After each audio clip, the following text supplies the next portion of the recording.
mereka mesti faham. Allah Ta'ala mengisytiharkan ketika mencipta Nabi Adam alaihissalam bahawa di antara urusan manusia di atas muka bumi ialah urusan khilafah, iaitulah memerintah bumi dengan hukum Allah Subhanahu wa Ta'ala, dengan peraturan Allah Subhanahu wa Ta'ala. Inilah yang dinamakan politik Islam.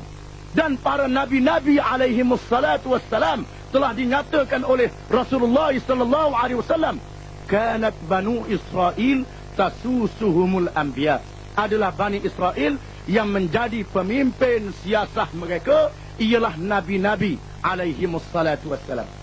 Apabila Rasulullah menegakkan negara Islam yang ditegakkan oleh Rasulullah adalah sah mengikut ilmu politik dan mengikut kaedah undang-undang antarabangsa.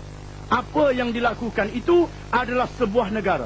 Apa yang dilakukan itu adalah pemerintahan Islam. Apa yang dilakukan itu adalah politik Islam. Kerana mengikut kaedah Islam. Dan mengikut kaedah yang bukan Islam sekalipun.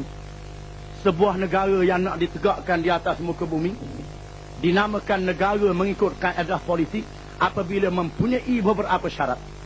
Yang pertama, mesti ada bumi. Yang kedua, mesti ada rakyat. Yang ketiga, mesti ada pemimpin. Yang keempat, mesti ada perlembagaan. Yang kelima, mestilah ada syakhsiyah ma'nawiyah ataupun kedaulatan, kepribadian sebagai sebuah negara. Kemudian kita kaji, adakah yang diamalkan oleh Rasulullah sallallahu alaihi wasallam di Madinah mencukupi syarat-syarat ini? Yang pertama, ada negeri.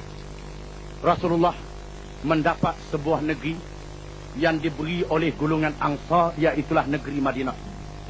Rasulullah berhijrah daripada Mekah ke Madinah kerana penduduk Mekah yang dikuasai oleh Abu Jahal tidak mengizinkan bumi Mekah ditegakkan ajaran Islam, ditegakkan negara Islam. Apabila penduduk Madinah memberi bumi Madinah, menyerahkannya kepada Rasulullah sallallahu alaihi wasallam, Rasulullah menegakkan negara Islam di Madinah. Ada bumi, ada negeri. Kalau kita isytihar kerajaan buangan, tak ada negeri, tak ada tanah, kita isytihar kita sebagai satu kerajaan, tak sah mengikut kaedah ini. Yang kedua, mesti ada rakyat. Kalau tak ada rakyat, tidak diiktiraf sebagai sebuah negara. Umpamanya kita carilah sebuah pulau di Selat Melaka yang tak ada penduduk, tak ada manusia. Kita pergi sorang-sorang, kita naik atas pulau tu, isytihar inilah negara, saya jadi raja, saya jadi presiden, rakyatnya ikut. Orang tak aku sebagai sebuah negara. Orang kata tak betul, kepala tak betul. Di mana sebuah negara mesti ada rakyat, mesti mempunyai rakyat. Dan negara yang ditegakkan oleh Rasulullah sallallahu alaihi wasallam mempunyai rakyat, dan rakyatnya terdiri dari kalangan orang Islam.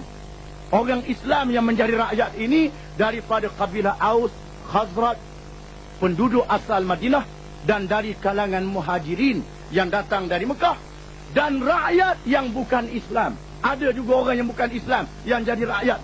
Jangan kita faham bila nak tegakkan negara Islam ini semua rakyat mesti Islam. Orang yang bukan Islam tak boleh tinggal dalam negara Islam. Jangan kita faham begitu. Negara Islam yang ditegakkan oleh Rasulullah sallallahu alaihi wasallam bukan sahaja mempunyai rakyat yang beragama Islam, tetapi juga rakyat yang bukan Islam, yang menerima kepatuhan, yang menerima perisytiharan Rasulullah sallallahu alaihi wasallam dan menyatakan taat setia yang tidak berbelah bagi kepada negara Islam.